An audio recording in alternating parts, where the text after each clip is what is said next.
Le message du jour vous est présenté par notre frère Marc.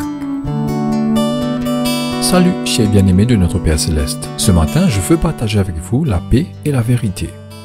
Bien-aimés, aujourd'hui, le monde entier est sans dessus-dessous, avec ses troubles, ses crimes, ses ralentissements économiques, ses crises financières, ses problèmes environnementaux et sa guerre qui ravage tout sur son passage. Donc tout le monde parle de paix, mais ils s'équipent tous pour la guerre.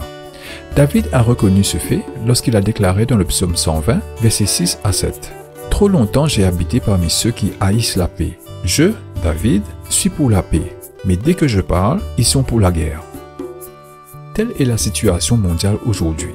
La Russie a envahi l'Ukraine et inflige tant de victimes, de morts et de nombreuses autres atrocités. Mais de nombreux pays n'ont même pas condamné cet acte. Même à la réunion des États-Unis, ils n'ont pas voté contre la Russie. Pourquoi? Simplement pour leurs intérêts acquis et leur propre avantage. Ils ne se soucient pas de la souffrance du peuple ukrainien. Et c'est comme ça que va la vie et c'est comme ça que ce monde bouge.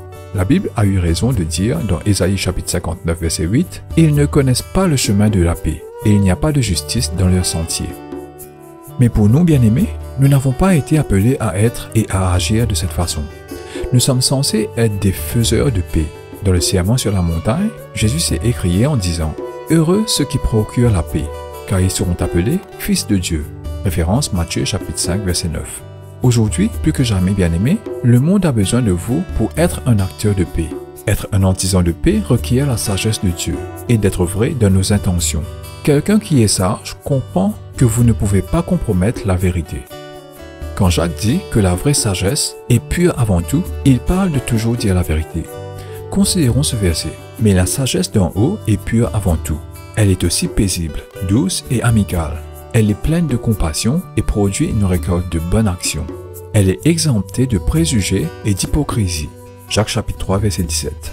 Proverbe chapitre 15 verset 26 dit « Le Seigneur, entre autres, prend plaisir aux paroles pures. » Bien-aimés, la sagesse de Dieu est pure, véritable et pleine d'intégrité.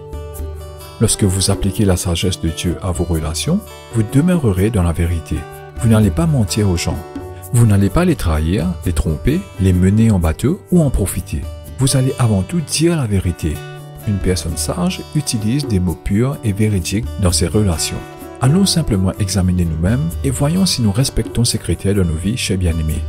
Demain, nous continuerons avec ce message. Il est grand temps pour nous de réfléchir à notre rôle de faiseur de paix. Que Dieu vous bénisse tous. Profitez de votre journée en lui. Au revoir. Si toi aussi tu crois que la parole de Dieu est une bénédiction, partage-la et sois une source de bénédiction pour les autres, toi aussi.